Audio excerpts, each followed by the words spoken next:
Well, there are some major changes coming to your food options inside the Sacramento International Airport. Last year, they launched a survey asking the community what kinds of food they wanted. So the results are in, and this morning we welcome Stephen Clark. He is the Deputy Director of Commercial Development for the Sacramento County Department of Airports. And I have to say that this is a first for KCRA. We are getting this first. Oh, this is it. Yeah. This is a big deal. All right, this is a big deal for sure. We've been talking about it all morning. All right, so why is this change happening? I think is the biggest question people probably have. Right, yeah, no, it's pretty natural. So this is actually the first time in more than a decade that most of the food and beverage concessions that are at Sacramento International are coming to the end of their contractual obligation. Okay. So it's really an opportunity for us to dig deep and reimagine what the food and beverage experience at SMF is going to look like for the next decade plus. Yeah, and I know a lot of people have a lot of opinions about what that may be. Okay, so the proposals went out, the requests for proposals went out on Friday. What is it that you're ultimately looking for? Yeah, right. So, I mean, the biggest thing for us is service. So the aviation industry has changed so much, obviously coming through the pandemic. But most importantly to us is we really want to be embracing the farm to fork mantra that we have here in our community, right? So we have so much amazing produce and goods coming from our region. We want to make sure that our partners that we bring into the airport are supporting that, right? Supporting the economy around us. Additionally, we want to make sure that all of those partners that are coming in have diverse menus. You know, one of the things that we heard through a lot of the surveys was that there's really not a ton of choices for families that are traveling with small kids, or someone who just really wants a quick experience. So that's something that in this proposal we're actually going out and we're directly seeking from new partners. There are two other points to that, those options, right? So one is the price point.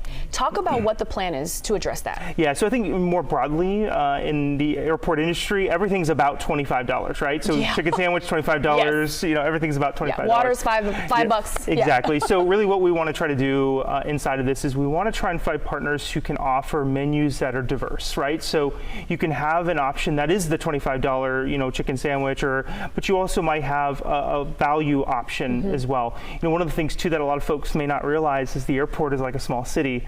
We have 4,000 employees that are out there every single day, and we need to have options for them too. Sure. And so it's really a unique opportunity for us to go in and try to figure out how can we provide for both, right? So somebody who wants to have that really, high-end experience, having a really unique dining option, but also maybe just a family that's traveling to go visit grandma and they just want to have something inexpensive and just get on the aircraft and go. What about earlier options? I think a lot of us have had those early morning flights and there's literally nothing open. Is that going to change? Yeah, so that's something we've been working on now actually with our current tenants is that, and really it's a change, right? So being on the West Coast, most of our flights leave really early in the morning to go eastbound, and we also have a really big bank in the late evening hours as folks are going on red-eye flights.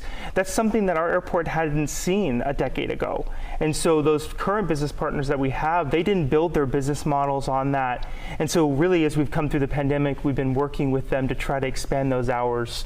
It's something that we're definitely going to be expecting from our new partners as well. All right, so talk about the timeline. So people listening right now want to know, when is all this going to happen? Yeah, so the RFP is out right now into the community, so we're inviting any small business, medium business, large business that has a food and beverage opportunity to certainly go on the airport's website and look at that. Proposals are due mid-October, and then we'll have a little bit of period of time as the team works through trying to understand, what works best where, right? So we kind of have a general idea. There's 8 different packages that are actually available for all these locations, and once we have that, we'll be in front of the Board of Supervisors with our recommendations probably in late January. Okay, really quickly, how many total restaurants are we talking about adding? Yeah, so it's 18 locations that are available, about 35,000 square feet. Okay, awesome. Thank you for being with us. We are looking forward to it for sure. Appreciate it. Thanks. All right.